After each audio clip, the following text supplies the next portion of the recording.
ইউসবিহানে একটা পাখি আল্লাহ আল্লাহ ডাকে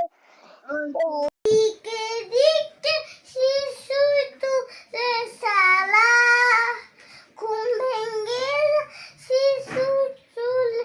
জাগে ঘুমে পালা শুনে বলে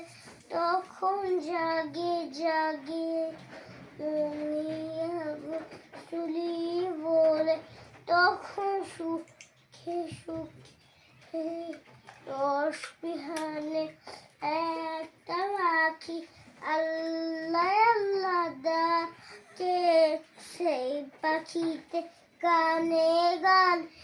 ইঁদুর তুলতে থাকে বিহানে একটা পাখি আল্লাহ আল্লাহ ডাকে সেই পাখিতে ইঁদুর তুলে জাগে মানে না কি বলে বিহানে